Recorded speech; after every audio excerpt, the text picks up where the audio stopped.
మానవ హక్కుల వేదికకు సంబంధించినటువంటి రాష్ట్ర ప్రధాన కార్యదర్శిని నేను. నా పేరు డాక్టర్ తిరుపతయ్య. అట్లాగే మా కరీంనగర్ ఉమ్మడి జిల్లా అధ్యక్షులు రమేష్ గారు, అట్లాగే ఈరోజు ప్రెస్ మీట్లో ఉంటున్నటువంటి మరొక బాధ్యుడు దళిత లిబరేషన్ ఫ్రంట్ నాయకులు మార్వాడి సుదర్శన్ గారు, మేము మరియు సురేష్ గారు.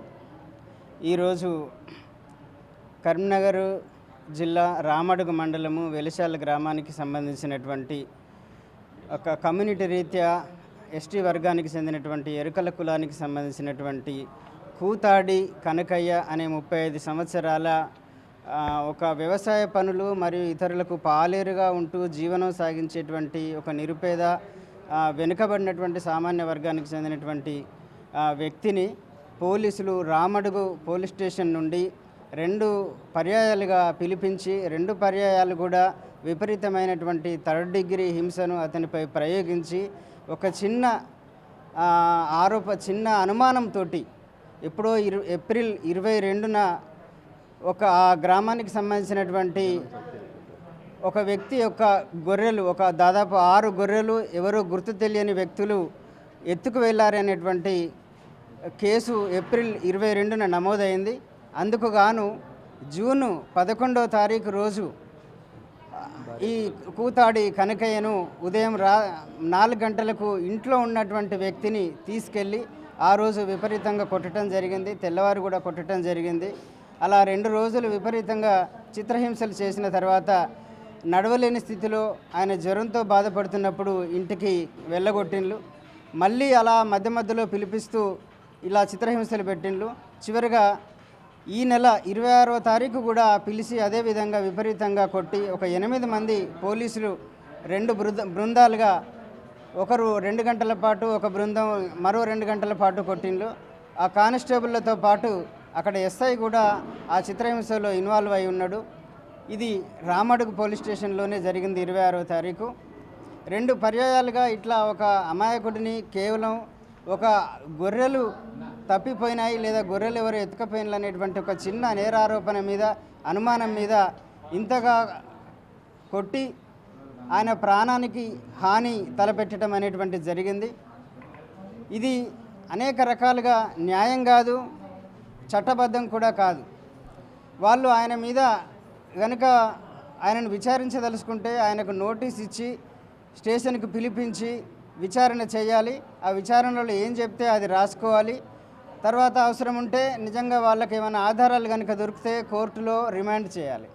అట్లా కాకుండా 2 రోజులు విపరీతంగా కొట్టి మళ్ళీ పంపించటము, మళ్ళీ 13 రోజుల తర్వాత మళ్ళీ పిలిచి మళ్ళీ విపరీతంగా మళ్ళీ కొట్టి అతను చేయని నేరానికి నువ్వు నేరం ఒప్పుకోకపోతే నిన్ను చంపేస్తాము, నిన్ను కాల్ చేస్తాము అని భయపెడితే ఇట్లా నన్ను ఎన్ని రకాలుగా ఎన్నిసార్లు పిలిపించి కొడతారో అనేటువంటి భయంతో నేరం ఒప్పుకునేదాకా కొట్టడం వల్ల నేనే చేసిన అని చెప్పుకోవాల్సినటువంటి దుస్థితికి ఆ బాధితుడు రావటం జరిగింది.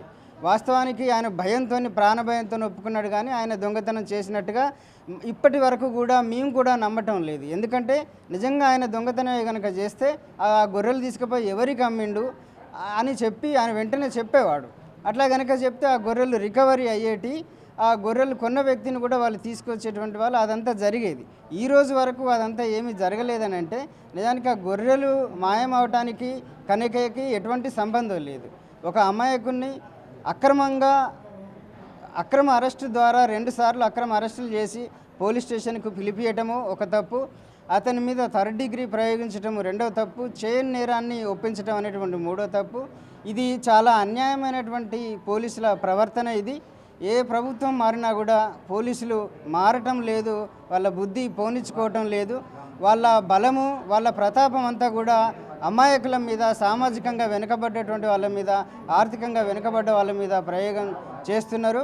ఇటువంటి అన్యాయమైనటువంటి నేరాలకి పాల్పడినటువంటి రామడుగు ఎస్ఐ మరియు పోలీస్ సిబ్బంది, అట్లాగే కరీంనగర్ సిసిఎస్కు సంబంధించినటువంటి సిబ్బంది మీద క్రిమినల్ కేసులు నమోదు చేసి వాళ్ళను వెంటనే డిపార్ట్మెంటల్ సస్పెండ్ చేసి వాళ్ళని తక్షణమే సస్పెండ్ చేసి పోలీసులు విచారణ చేయాలని, బాధితుని మీద పెట్టినటువంటి అక్రమ కేసును ఎత్తివేయాలని, ఆయన ప్రాణాలకి పోలీసుల నుండి రక్షణ కావాలని మేము డిమాండ్ చేస్తున్నాం.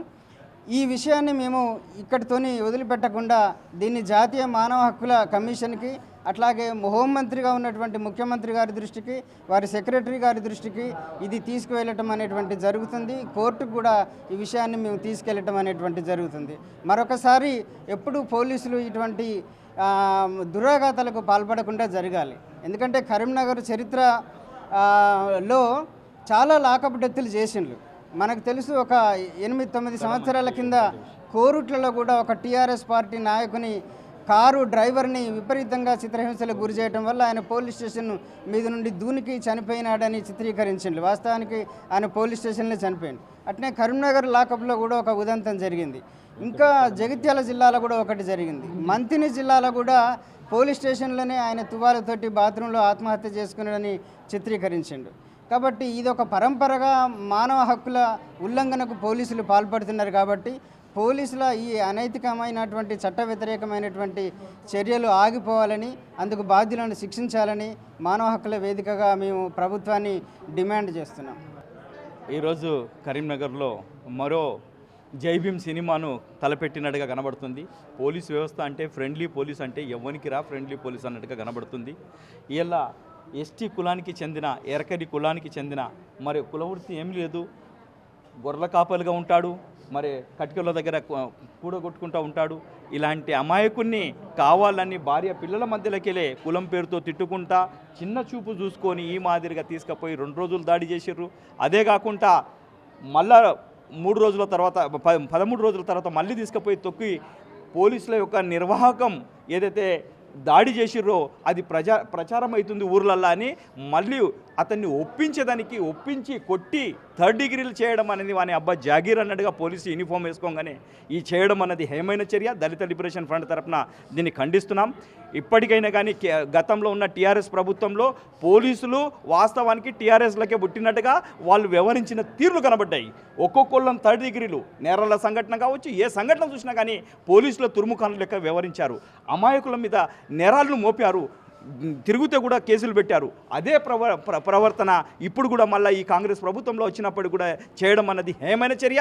ఇప్పటికైనా మారుకోవాలి. మరి దాని మీద హైజీ లెవెల్ మరి జ్యుడిషియల్ కూడా దీని మీద చర్యలు తీసుకొని న్యాయ విచారణ జరపాలి. అమాయకుని మీద అక్రమ కేసులు పెట్టడం, అదే కాకుండా ఒప్పించేదానికి తొట్టుకోవడం అన్నది ఎవరెవరైతే దాని మీద దాడి చేసిర్రో ఆ పోలీసులు అందరినీ వెంటనే రిమూవ్ చేస్తూ వాళ్ళ మీద అట్రాసిటీ కేసు నమోదు చేయాలి. అట్రాసిటీ కేసు నమోదుతో పాటు వాళ్ళని కఠినంగా శిక్షించాలి. ఇక ముందు ఇలాంటి సంఘటనలు జరగకుండా చూసే బాధ్యత ప్రభుత్వంది అని అండ్ జ్యుడిషియల్ది అని దళిత లిబరేషన్ ఫ్రంట్ తరఫున కోరుకుంటూ ఇతనికి మెరుగైన వైద్యం అందాలి. ఇలా అంటరాని కులం అయ్యేపటికే ఇంతవరకు ఇతన్ని కనీసం ట్రీట్మెంట్ కూడా జరుగుతలేదు. ఇది హేమైన చర్య. ఇప్పటికైనా కానీ చర్యలు తీసుకోవాలని మేము మానవ హక్కుల వేదిక, కుల వివక్ష పోరాట సమితి మరి దళిత లిబరేషన్ ఫ్రంట్ తరఫున విజ్ఞప్తి చేస్తున్నాం. 11వ తారీఖు నాడు మా ఆయనను తీసుకుపోయారు సార్. తీసుకుపోయి ఆయనను కొట్టిరు సార్. ఎట్లా కొట్టుకుంటే మా జాతిని తిట్టుకుంటా కొట్టారు సార్. మాకు న్యాయం జరగాలి సార్. మేము పేదలం సార్. మాకు న్యాయం జరగాలి. మీకు దండం పెట్టు సార్. మాకు ఏది తెలియదు సార్. మాకు గొర్రెలు తీసుకుపోయారు అని మాకు తర్వాత తెలిసింది సార్. తర్వాత వాళ్ళ ఇంటి దగ్గర ఉండి కొట్టిపిచ్చిర్రు. అవును సార్. లేదు సార్, మా ఆయన జీతం ఉన్నాడు, గొర్రెలకు జీతం ఉన్నాడు. అయితే వేరేటోళ్ళకు ఉంటే ఈయనే గొర్రెలు దొంగతనం చేసిండని తీసుకుపోయారు సార్. కానీ తర్వాత మాకు 26వ తారీఖు నాడు తెలిసింది సార్. ఆయన ఒప్పుకోమని కొట్టినాక ఒప్పుకున్నాడు సార్. వాళ్ళు ఒప్పుకోరా కొట్టుకుంటా ఆయనను ఇబ్బంది పెట్టారు సార్. 1 సంవత్సరం చేశారు సార్, అంతే. లేదు సార్, ఏం చేయలేదు. లేదు సార్, ఏం జరగలేదు. ఆయన జీతం చేసిండు వాళ్ళ దగ్గర, అంతే.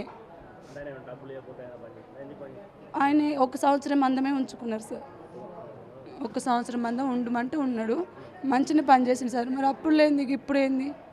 లేనిపోని అబద్ధాలు ఆడి మా మీద నిందేసారు sir. For more videos like this, subscribe Big TV channel.